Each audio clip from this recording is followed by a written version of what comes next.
कौन है ऐसा जो इतनी घनघोर तपस्या कर रहा है और हमारे इंद्रासन को लेना चाहता है। इंद्र स्वयं चल के आया और काफी कोशिश की है नारद जी को तपस्या से डिगाने की। अंत में कामदेव को भी भेजा, लेकिन नारद जी तपस्या से डिगे नहीं और उनकी जो है तपस्या पूर्ण हो गई। तपस्या जब नारद जी की पूर्ण हो गई है तो उन्हें अभिमान हो गया, और इतना अभिमान हुआ बहुत ज्यादा, और अभिमान के वशीभूत देवर्षि नारद पहुंचे कहां? भगवान भोलेनाथ के पास। भगवान भोलेनाथ के पास में पहुंचे और भगवान भोलेनाथ से कहा, प्रभु आज मैंने तो भोग किया है जो संसार वाले नहीं कर पाते हैं। बोले ऐसा क्या कर दिया? तो उन्होंने कहा कि मैंने तपस्या को पूर्ण कर लिया है और भगवान की इस माया ने हमारा बाल बांका नहीं कर पाया। संसार के लोग इस बात को कहते हैं कि भगवान की माया कुछ करने नहीं देती है, भजन करने नहीं देती है, कथा सुनने नहीं देती, कि भगवान की माया में ऐसे फंसे हुए हैं, लेकिन उस परमात्मा की माया ने हमारा बाल बांका नहीं कर पाया है।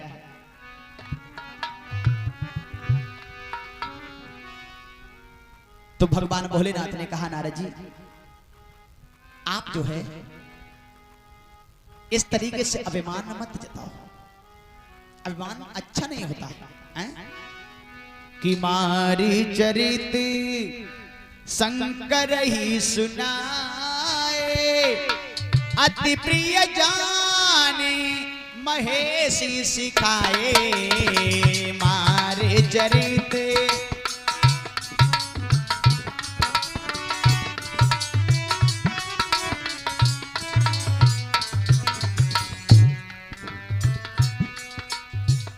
अभिमान नहीं करना चाहिए। मारी चरित शंकर सुनाए, अति प्रिय जाने महेश सिखाए। मारे चरित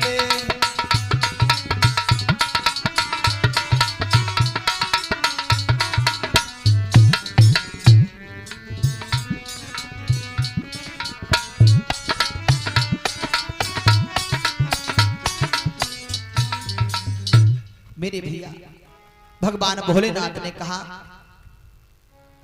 कि जो तुम हमसे बात ये कह रहे हो ना, ये बात जा करके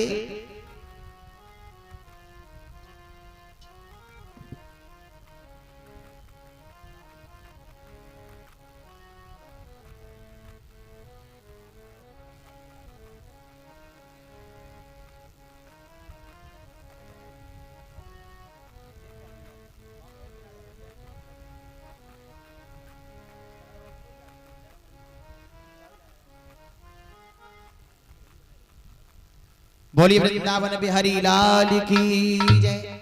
भगवान भोलेनाथ ने कहा कि ये बात जो हमसे कही है ये जाके पिता में ब्रह्मा से मत कह देना, और तुमने अगर उनको बता दी तो मामला बिगड़ सकता है। लेकिन अभिमानी पुरुष अपनी महानता का वर्णन जब तक 4 जगह नहीं कर लेगा तब तक उसे नींद आने वाली नहीं है। चल पड़े नारद जी पिता में ब्रह्मा से जाकर के बोले हैं, पिताजी आज हमने वो काम किया है जो संसार के लोग नहीं कर पाते हैं। तो पिता में ब्रह्मा ने भी समझाया, कहा बेटा आप इस तरीके से मत कहो,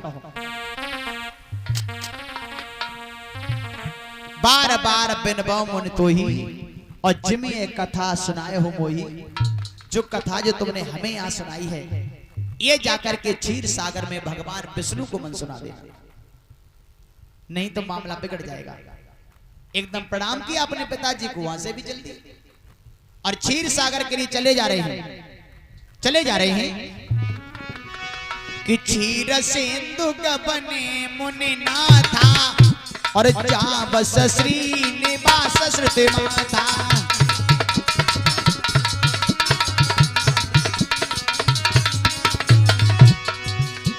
क्षीर सागर के लिए चले जा रहे हैं। अरे चाहे विधाता दुख जो दे, अरे ताकि मति पहले हर ले।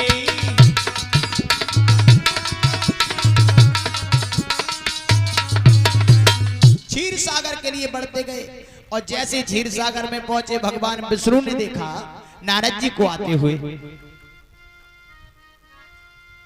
जैसे पास में पहुंचे हैं प्रणाम किया नारद जी ने और भगवान विष्णु ने बड़े उच्च स्थान पर बिठाया। बोले नारद जी आए तो बड़े खुश हो, कोई बात हो गई क्या? बोले बात ही तो हो गई है, वही तो तुम्हें बताने आया हूं। क्या बात हो गई? नारद जी कहने लगे हमने सुना है संसार के लोग इस बात को कहते हैं कि तुम्हारी माया कुछ करने नहीं देती है, कुछ करने नहीं देती है, लेकिन तुम्हारी माया ने हमारा बाल बांका नहीं कर पाया, हमने अपनी तपस्या को पूर्ण कर लिया है।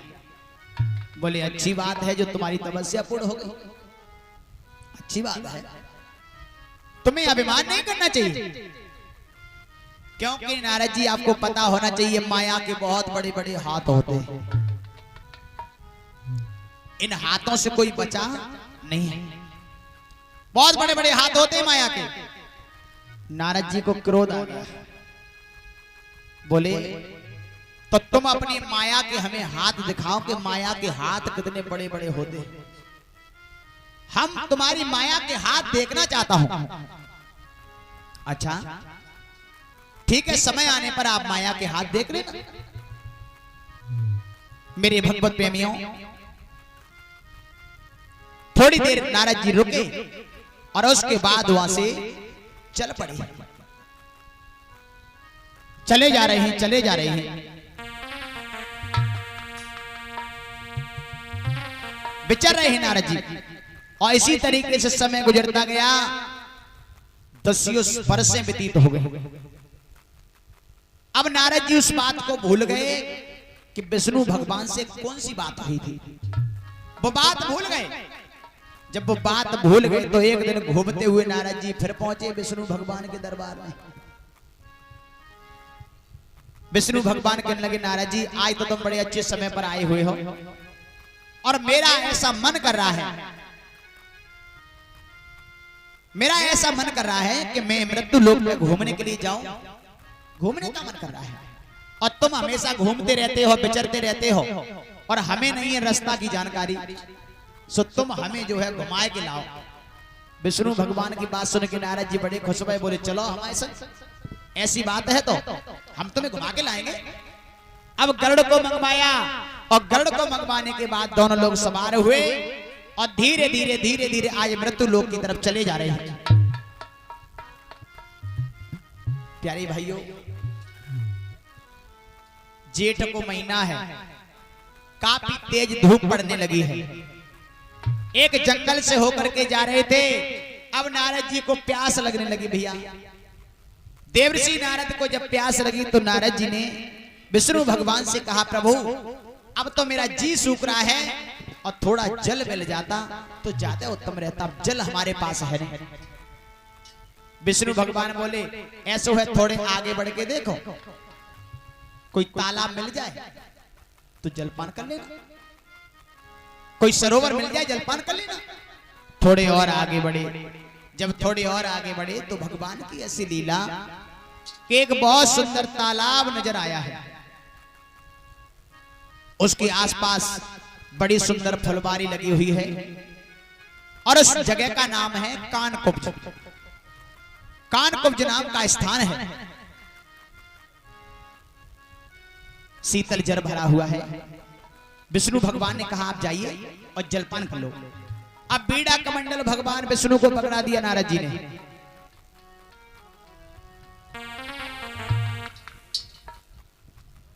बहन जी कहां की बातें चल रही हैं?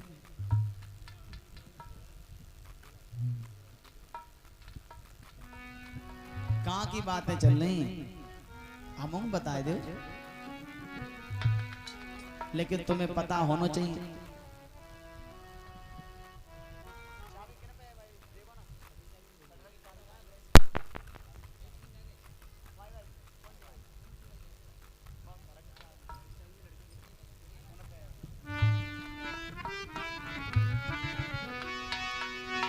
कि बहना 7 जन्म दुख पावोगी, जो कथा में बात करोगी बहना।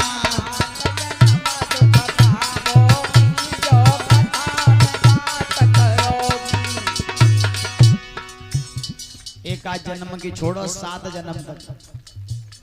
अब हम कहना नहीं चाह रहे, अरे पहले जन्म में बनोगी बिलैया, पहले जन्म में बनोगी बिलैया, तब घर घर हड़ियां चाटोगी, जो कथा में बात करोगी बहना। 7 जन्म दुख पावोगी, जो कथा में बात करोगी। तासे हम ज्यादा कहना नहीं चाह रहे, क्योंकि हमें पता ज्यादा कहें तो रोटी पानी के लिए दुखी। आज से ही बंद संजय थे नो एंट्री है जाई। तासे बात मत करियो, बिल्कुल शांति से बैठो। बोलिए गोविंद भगवान की जय।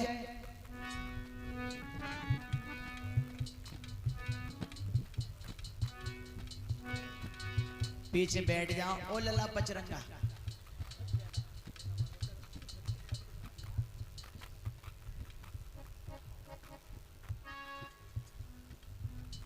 बैठ जा नीचे। बोलिए सदगुरुदेव भगवान की जय, साचे दरबार की जय। मेरे भगवत प्रेमियों, आज भगवान विष्णु को बीड़ा कमंडल पकड़ाया है नारद जी ने, और धीरे धीरे तालाब की तरफ बढ़ते जा रहे हैं। और तालाब के पास में जब पहुंचे तो उन्होंने पहले जलपान किया, तो जल बहुत ठंडा है, धूप तो बहुत तेजी से पड़ी रही थी और जल भी ठंडा है, हृदय एकदम शीतल हो गया। लेकिन उन्होंने सोचा कि जब जलपान तो कर ही लिया तो लाने नहाए और लें, उसके बाद चलेंगे लौट के, शरीर स्वस्थ हो जाएगा।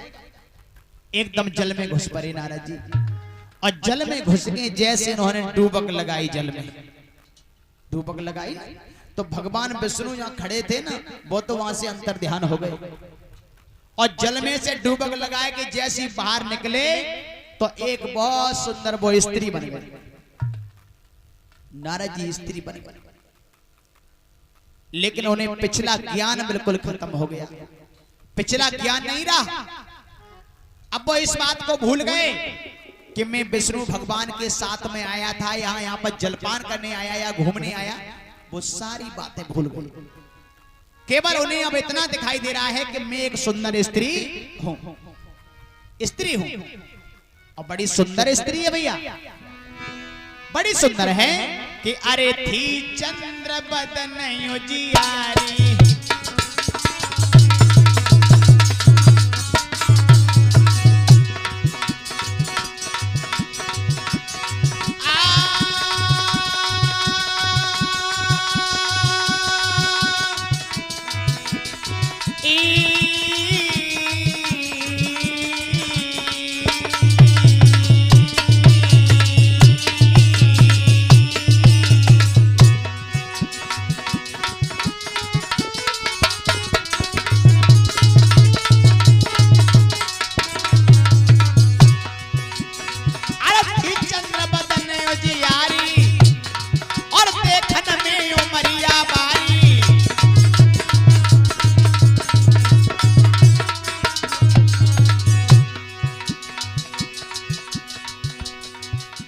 बड़ी सुंदर है, बड़ी सुंदर स्त्री है।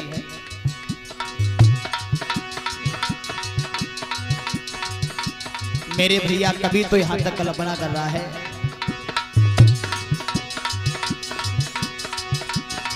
अरे देखन में उमरिया बारी, अरे जाके छगनाए परनी जाई,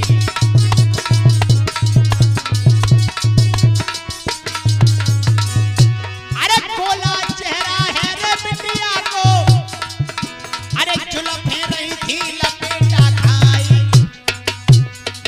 अरे बात करत पे पति सी चमके तो कोदा हो तो रे सरगमी जाए।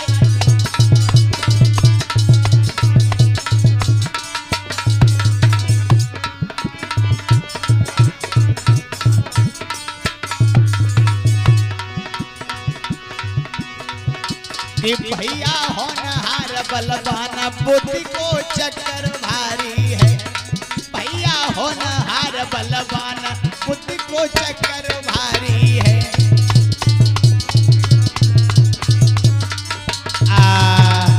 मेरे भैया आज वो सुंदर स्त्री अपने ओर निहार रही है, सोच रही है मैं बड़ी सुंदर हूं। तालाब से निकल आई और एक पेड़ के नीचे बैठ गई। चारों तरफ देख रही है लेकिन दिखाई कोई नहीं दे रहा है। धीरे धीरे शाम ढलने को आई है और जब कोई नहीं दिखाई दिया तो वो स्त्री रोने लगी है। नारद बने स्त्री रोने लगी, बिलख रही है।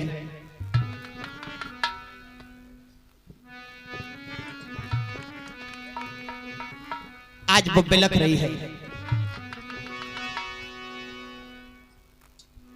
जब तेजी से रोई और उसी समय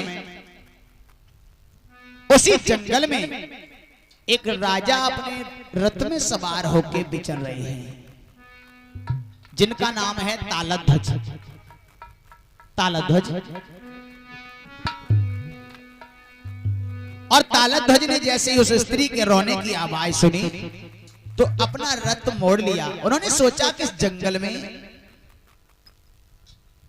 कभी स्त्री आती तो नहीं थी, लेकिन स्त्री के रोने की आवाज, अरे चल के देखना भी चाहिए। अपने रथ को मोड़ लिया और धीरे धीरे आवाज के सहारे सहारे वो तालध्वज वहीं पहुंचे उस स्त्री के पास में। मेरे भैया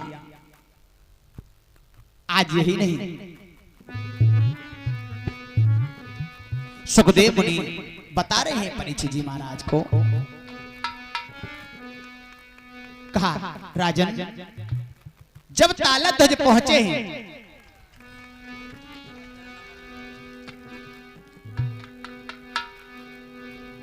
तालध्वज जब स्त्री के पास में पहुंचे, पूछा देवी कौन हो तुम, क्या तुम्हारा नाम है? लेकिन भैया वो स्त्री कुछ भी नहीं बता रही, कुछ बोला ही नहीं। नाम पूछा, नाम भी नहीं बताया, कहां की रहने वाली है वो भी नहीं बताया। रोने में लगी हुई है वो स्त्री और तालध्वज बार बार पूछ रहे हैं, कह रहे हैं क्या कि क्यों रो रही कुमारी और ये हाल क्यों किया है, और किसी को पिता बनाया और किसी ने जन्म दिया है। किसी को पिता बनाया किसी ने जन्म दिया है।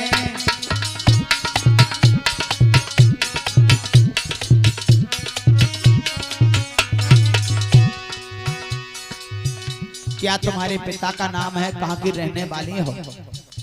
कुछ भी नहीं बताया उसने। और यही नहीं, किसी ने तुम्हें धमकाया, क्या है परेशानी,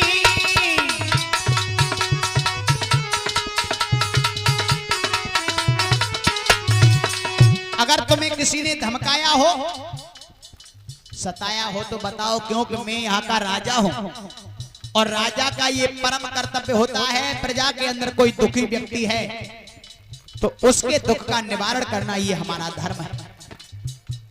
आप बताइए, जो मन में अकेली प्यासी हो लाऊं पानी,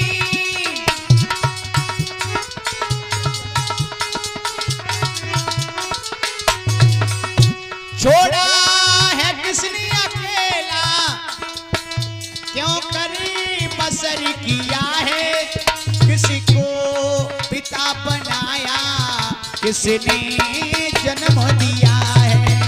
किसी को पिता बनाया किसने जन्म दिया है।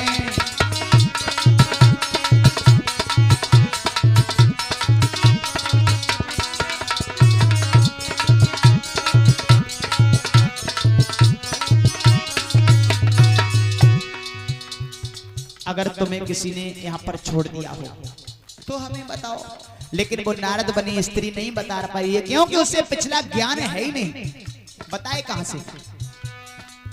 और तालाध्वज बार बार पूछ रहे हैं, देवी कोई चोर नहीं सताया, कोई भूली तुम डगरिया,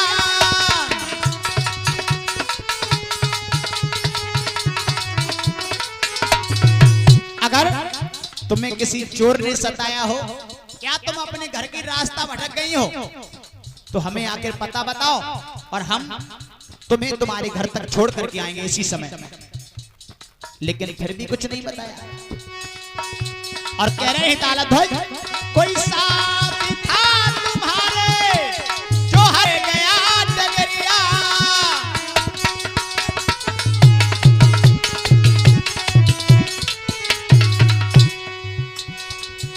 मेटूंगा दुख सारे मैंने ये प्रण किया है, किसको पिता बनाया किसने जन्म दिया है।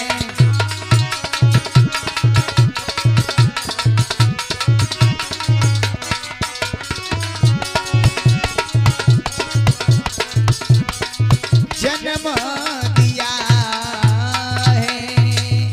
आखिर हमें बताओ, किसी चोर ने सताया हो, या तुम अपने घर की रास्ता भटक गई हो, या तुम्हें कोई छोड़ के चला गया, तुमसे दूर हो गया हो, तो उससे तुम्हारा मिलन कराएंगे। कहां की रहने वाली हो, क्या माता पिता का नाम है? उस स्त्री ने कुछ भी नहीं बताया। जब बिल्कुल कुछ नहीं बताया तो महाराज तालाध्वज ने सोचा ये रात्रि का वक्त होने को जा रहा है, ये बेचारी यहां पड़ी रहेगी, कोई शेर चीता आ गया तो इसका बच्चड़ कर जाएगा, मर जाएगा, क्यों ना हम इसे अपने घर लेकर के चले। तालाध्वज ने कलाई पकड़ी और उस देवी को अपने रथ में बिठा लिया है और रथ में बिठा करके अपने महलों की तरफ लेकर के चल दिए। और महलों की तरफ जब लेकर के चले तो जैसे प्रजा के लोगों ने देखा तालाध्वज को, आपस में वार्ताएं होने लगी, क्योंकि ऐसी बात न की चर्चाएं बहुत जल्दी होती हैं। लला कहने लगे, हमें लग रही कि महाराज आज तो कौन स्वयंवर से आ रहे विवाह करके।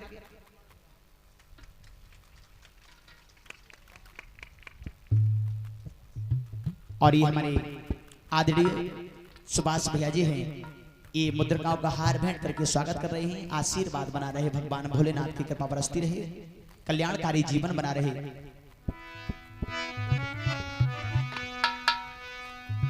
बोलिए आनंद कंद भगवान की जय।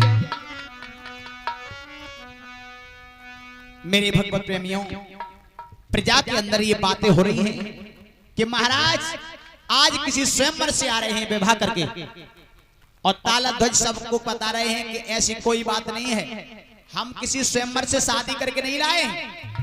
ये स्त्री उस तालाब के निकट बैठी हुई रो रही थी, तो हमने सोचा ये कब तक रोती रहेगी, कोई शेर चीता बच्चड़ कर जाएगा, और इसने कुछ पता भी नहीं बताया मुझे, तुम्हें अपने घर ले आया, इसमें शादी की कौन सी बात है।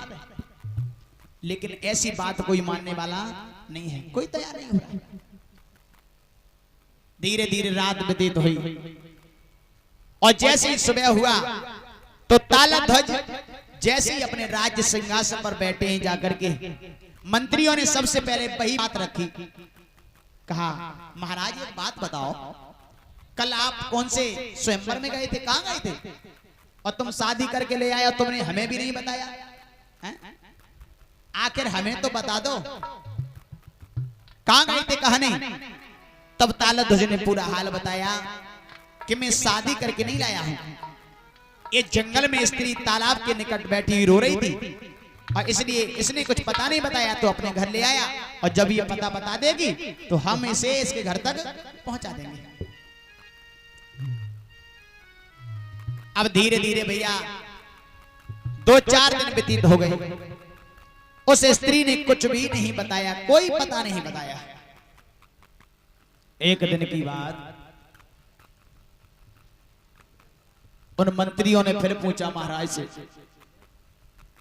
एक बात बताओ महाराज, जो तुम्हारे यहाँ स्त्री आई थी, जो आप लेकर के आए थे, क्या वो अपने घर पहुंच गई? बोले नहीं, उसने कुछ पता बताया ही नहीं मुझे। अच्छा, जब उसने पता नहीं बताया, उसे कुछ मालूम ही नहीं है, तो बताएगी क्या? आप एक काम करो, आपका भी विवाह नहीं हुआ है अभी,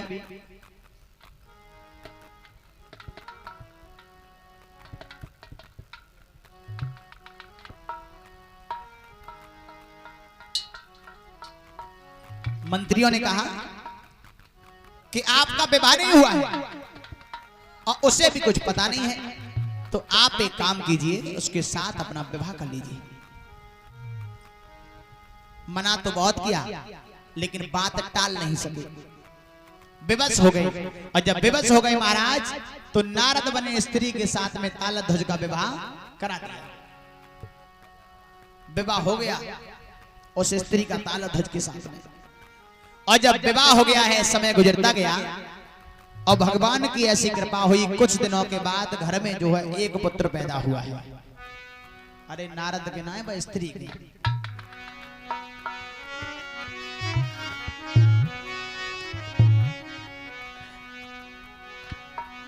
नारद बने स्त्री के एक पुत्र पैदा हुआ। अब तो घर में खुशियां ही खुशियां हैं, बधाइयां बज रही हैं, मिठाइयां बट रही हैं। बोलिए गोविंद भगवान की जय। महाराज के दरबार में जो कोई आता है विमुख लौट के नहीं जाता है। महाराज दान लुटा रहे हैं, तालध्वज भोजन इत्यादि करा रहे हैं ब्राह्मणों को, खुशी की लहर दौड़ी हुई है। एक बार हम सभी भक्त बोलेंगे, भगवान नाम का कीर्तन बोलेंगे।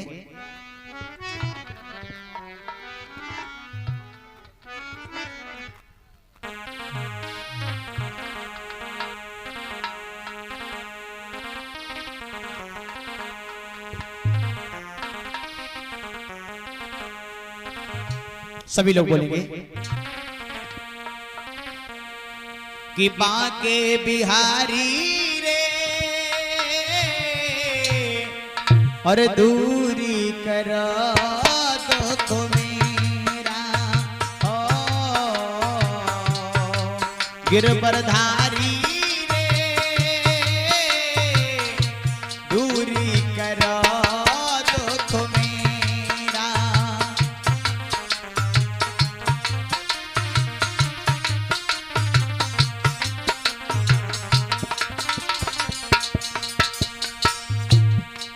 ताली बजाए के बोलो, कहाँ बात है? का समझ में नहीं आ रही? न तो हम दूर की सुभाषा न समझ में आ रही है, और न इतना कठिन कीर्तन बोल रहे जो तुम्हारे पल्ले न पता हो। लेकिन माता बहन जैसे गीत तो हम जानता नहीं, तुम्हें सही बता। क्यों भैया? क्योंकि उन लोगों के गीत कुछ अलग होता है। बेज रामायण से हट गए हैं, भागवत से हट गए हैं। अब मालूम कौन से बताएं? एक बड़ा प्रसिद्ध गीत है। अब तुम कहो तो बताएं, वैसे बताना नहीं चाहे। बताए दो, हैं? बताए दो। अब रहन दो। अरे नहीं बता दो। काहे के रहे? अरे बताए दो। तुम रोटी पानी बंद कर भाई हमें वाला पर। नहीं तो संग में तो हम होंगे, हमारी हो। एक गीत है, अब कब गाओ जा तो जो बताए। जब काऊ भैया की शादी हो रही हो, पूरी बेली जाए, या मतलब कोई और फंक्शन हो, ज्यादातर तो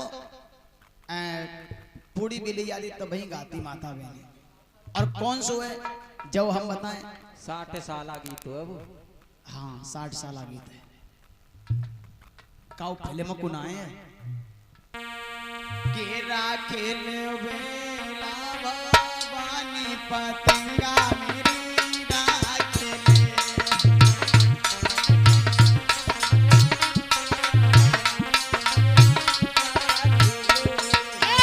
राखेल बेला भवानी पतंगा मेरी राखेल।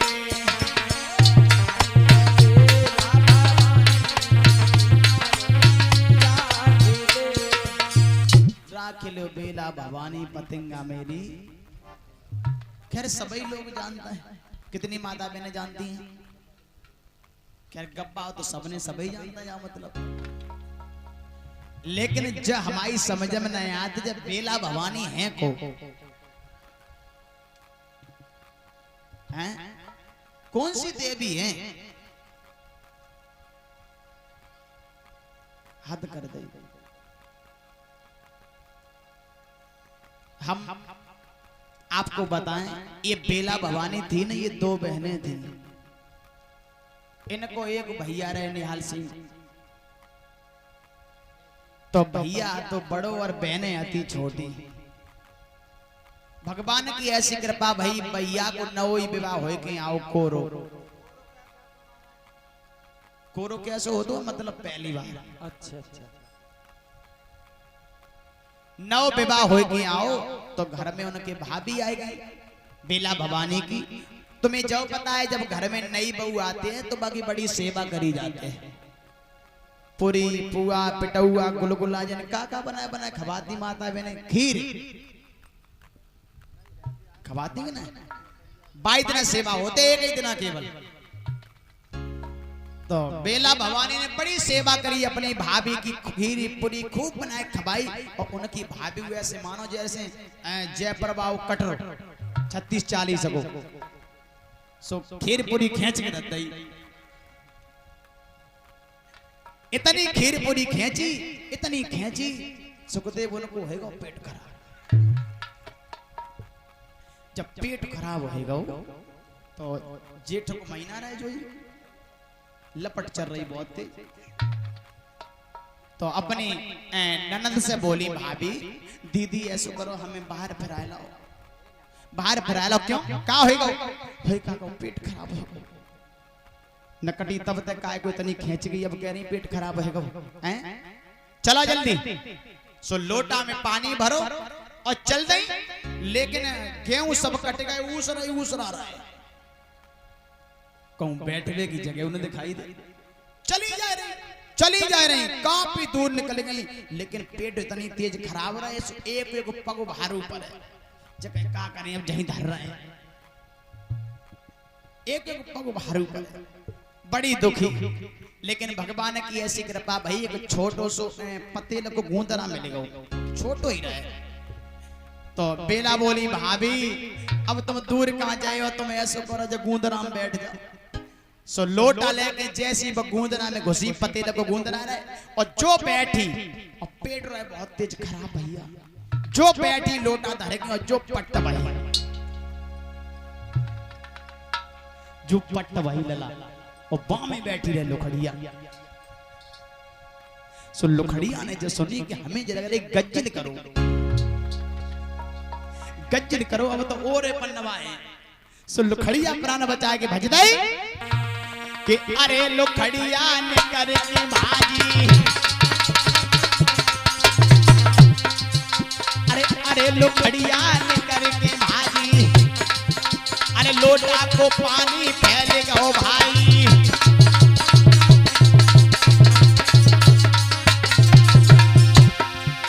अरे भाभी मन में रही शर्माई ऐसी मुसीबत पैर नहीं आई।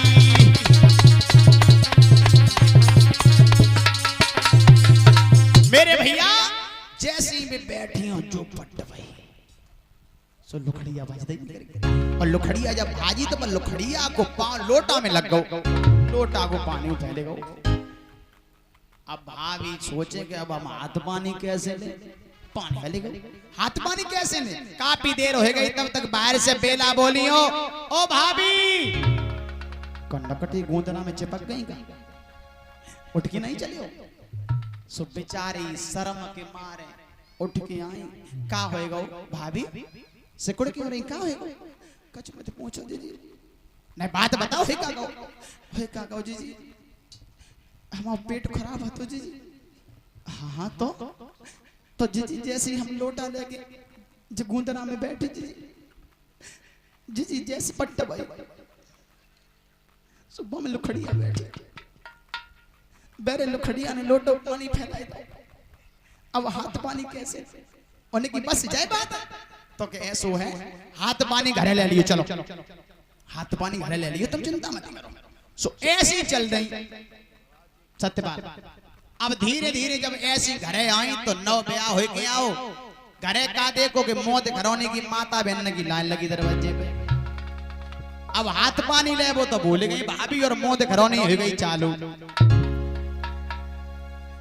मौत घरौनी चालू, मौत घरौनी होत रही। दिन के 4 बज गए। सो हमारे नियाल भैया रहे ऐसी रहे शादी घर में,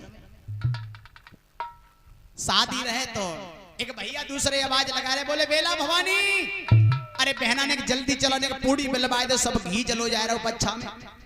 तो बेला भवानी ने कही बिल्कुल भैया चल रहे, तुम पहुंचो और हम आए। चक्का बेलना लेके घर में से जैसी चली सोचने लगी अब हमारी अकेली भाभी घर में कहां बैठी रहे, तो लाओ नहीं चल रहे पूर्ण में। जो तैयार हो गई पूर्ण में पहुंची बेला भवानी और उनकी भाभी संग में। तो पहले तो बेला भवानी बेलती रही सो भाभी को मनवाएगा, सो नीचे का सरकाएगा, सो बेल बेलन लगी धीरे धीरे। जब आधी पत्ती पूरी बेल गई सो बेला बोली क्यों भाभी और तुम बेल रही पूरी और हाथ पानी और जो हाथ पानी की सुनी सो उनकी भाभी ने चुपका दोनों हाथ जोड़े और हाथ जोड़े के बोली जी कि राखे ले बेला भवानी पतंगा मेरी राखे ले।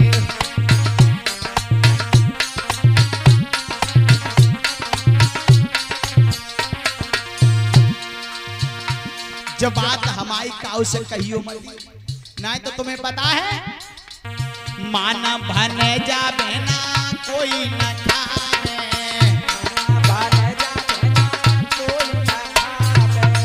जैना की पूरी को कोई टुकड़ा तोड़ ले, एक टुकड़ा नहीं तोड़े सब खाना बेकार चलो जाए, कोई नहीं खाए। राखे ले बेला भवानी पतंगा मेरी राखे ले,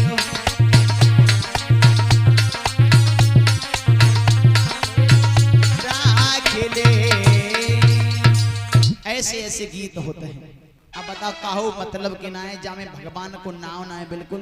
वैसे कहा तो यहाँ तक गया है जिस भजन में राम का नाम न हो वो गाना गाना ही नहीं चाहिए बिल्कुल। देखो एक जगह हम कथा कह रहे थे और जैसे कथा में विराम लगी तो तुम्हें मालूम माता बहने माइक लेके तो बैठ जाती है गीत गाए को। सो एक बहन जी रहे और मालूम पढ़ी लिखी रहे PSC करें और माइक लेके उन्हें मालूम कौन सा गीत गाओ, अरे कोठे ऊपर कोठरी में बापे रेल चढ़ाई दूंगी, कोठे ऊपर कोठरी में बापे रेल चढ़ाई दूंगी।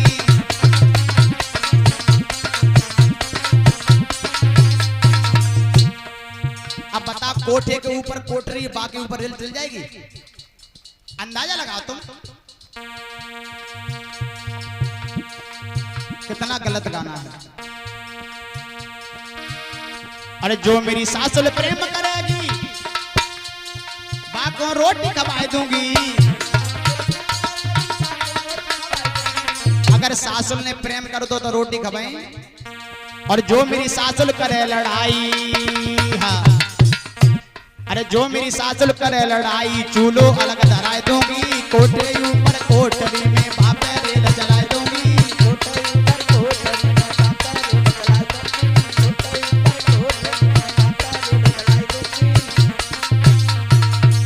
बताओ कितने बढ़िया विचार है, कितने अच्छो गीत है। तो जब ब्याह हो ना पाओ ता से पहले हमने की हाँ सासु लगने को कुछ कही तो अलग चूल्हो धर देंगे, करो खाओ मरो तैसे मरो का मतलब गीत हो, विचार कितने बढ़िया है।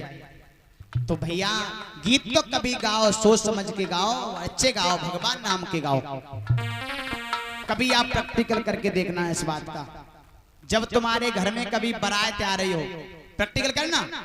आजकल जब बारात आती है ना तो माता बहनें जब भोजन बनाती हैं तो जा में लोई दे के बा में लोई दे नाना प्रकार के बहुत गालियां बकती हैं, नदुआ भर हो जाए देखो कैसे गाली देती।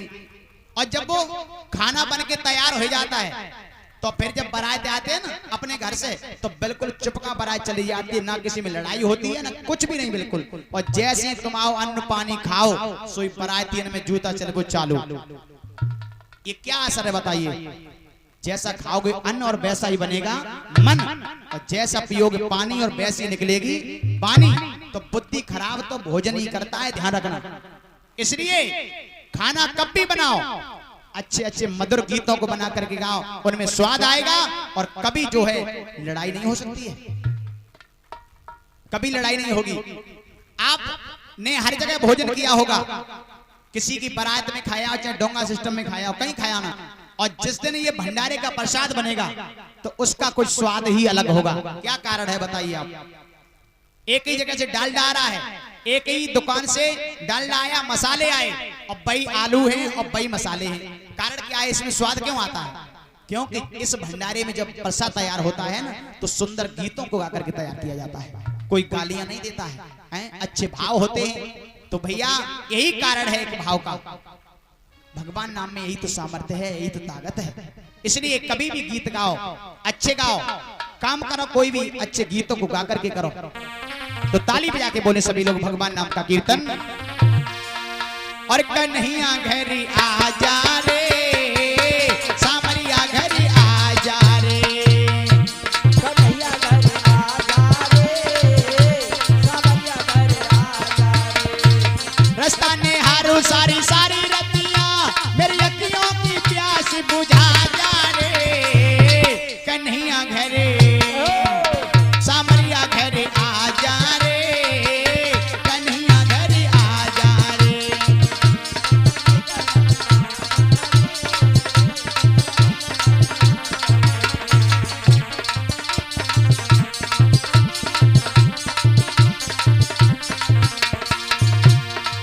दीनानाथ दया के सागर, खाली है क्यों मेरी गागरे।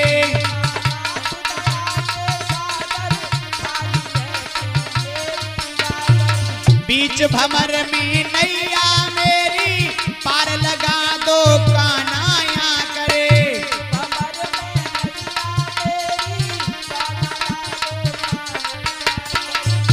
कन्हैया घरे सामरिया घरे, कन्हैया घरे आ जा रे, सामरिया घरे आ जा रे।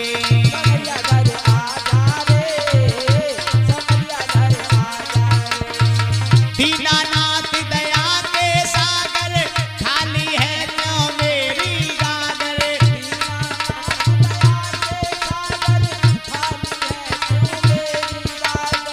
बीच भंवर में नैया मेरी, पार लगा दो कान्हा करे।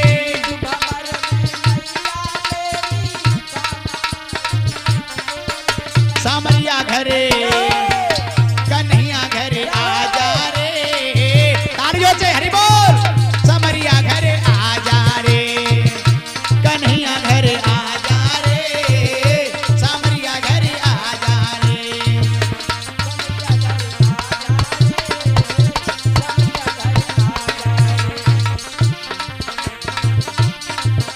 सामरिया घरे आ जा रे। बोलिए सद्गुरुदेव भगवान की जय। जय जय श्री राधे श्याम। मेरे भगवत प्रेमियों,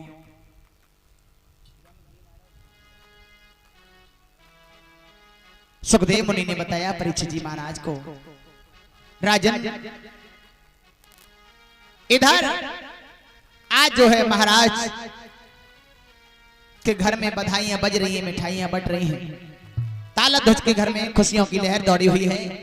और एक नहीं, दो नहीं, 10 पुत्र पैदा हुए थे तालध्वज के घर में। समय के अनुसार हम आपको बता रहे हैं। और उनके बाद उन पुत्रों की शादी हुई, घर में बहुएं आई।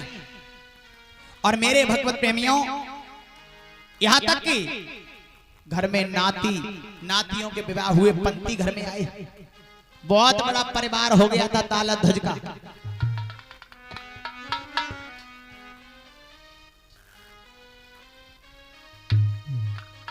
बहुत बड़ा परिवार हो चुका था। लेकिन वो नारद बने स्त्री आज बुढ़िया हो गई है। तालध्वज भी बुढ़े हो चुके हैं, लाठी के सहारे चलने लगे हैं। एक दिन की बात, हुआ क्या मेरे भगवत प्रेमियों, एक दूसरे राजा ने तालध्वज के राज्य पर चढ़ाई कर दी है।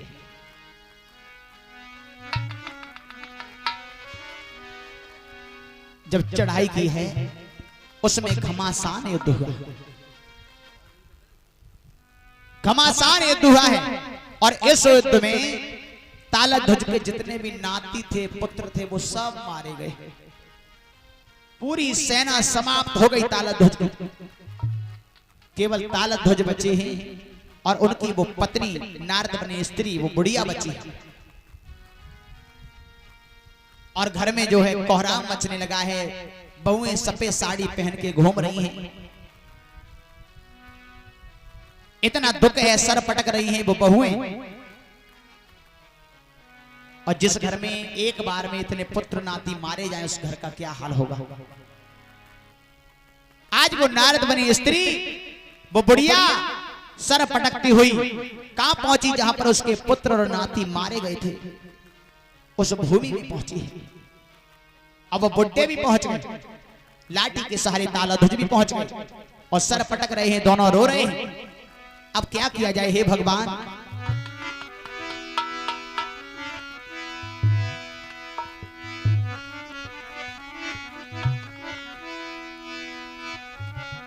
मेरे भैया अब जो है हुआ क्या है, उसी समय एक ब्राह्मण देव का आगमन हुआ है। और ब्राह्मण देव जब आए हैं तो ब्राह्मण देव ने रोते हुए देखा उस बुढ़िया को और तालध्वज को, राजा को। ब्राह्मण देव कहने लगे, है बुढ़िया तो क्यों रो रही है। कहने लगे, क्या बताएं पंडित जी, जो 2-3 दिन पहले युद्ध हुआ, उस युद्ध में हमारे सभी नाती, सभी पुत्र मारे गए। अब तो मेरा कोई नहीं है इस दुनिया में। अच्छा, कोई बात नहीं है, कोई बात नहीं है, ये तो आना जाना लगा रहता है। ये संसार का चालो चलन है कि आया है सो जाएगा, राजा रंग फकीर।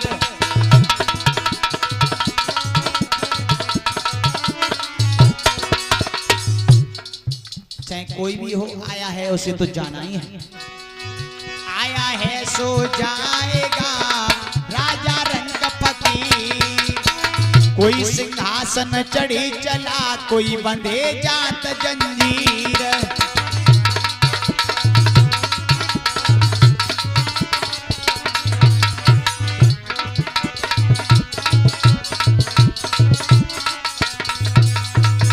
आया है सो जाएगा राजा रंग फकीर, कोई सिंहासन चढ़ चला, कोई बंधे जात जंजीर।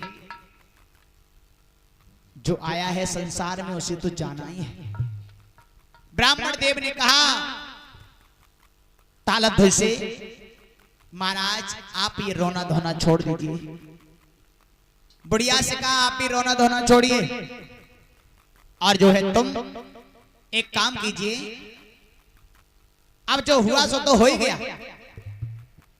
अपने पुत्र और नाती जो तुम्हारे मारे गए ना, जलदान करो और उनकी जो है आत्मा को शांति प्रदान करो। ये रोना धोना छोड़ो। बार बार समझा रही है, बुढ़िया रोने में लगी हुई है। पंडित जी कहने लगे कि रोती है काहे कौन डुकरिया। ओ बुढ़िया, कि रोती है काहे कौन डुकरिया, जे माया भारी।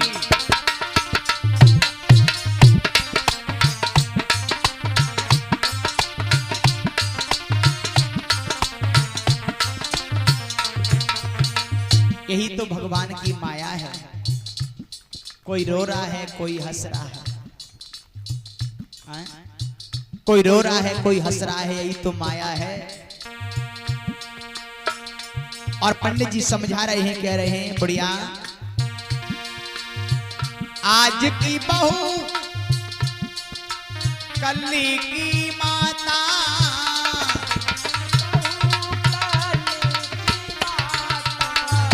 आज तू किसी की बहू बन के आई है, किसी की माँ बनी है, किसी की मौसी होगी, किसी की चाची होगी। ये रिश्ते नाते तो बने ही रहते हैं संसार में। फिर कभी किसी की और कुछ बन के आएगी, हैं? कभी किसी की और कुछ बन के आएगी। ये रिश्ते नाते और आना जाना तो लगा ही रहता है। आज की बहू कल की माता,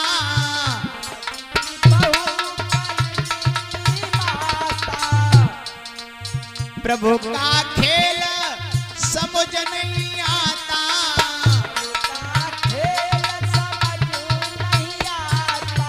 इसलिए प्रभु की तू पकड़े ले डगरिया, ओ डगरिया। भगवान को भजन कर ले ताई में भलाई है। बुढ़िया कहने लगी पंडित जी तुम्हें भजन की पढ़ रही, हमारे तो सब मर गए। अरे मरनो तो है, तू बैठी थोड़ी रहेगी।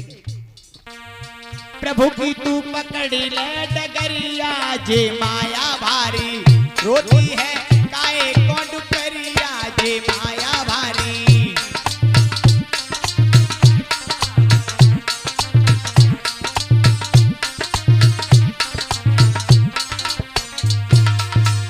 इसलिए जाना तो तुझे भी है एक दिन, और ये संसार नाशवान है तुझे पता है।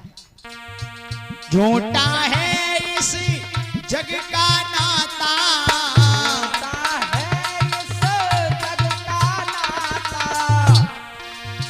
प्रभु का खेल समझ नहीं आता,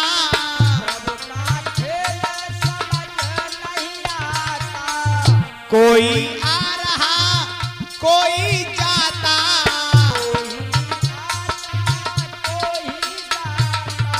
इसलिए तू भगवान को भजन कर ले ताई में भलाई है। नहीं तो यमल जाएंगे जबरिया,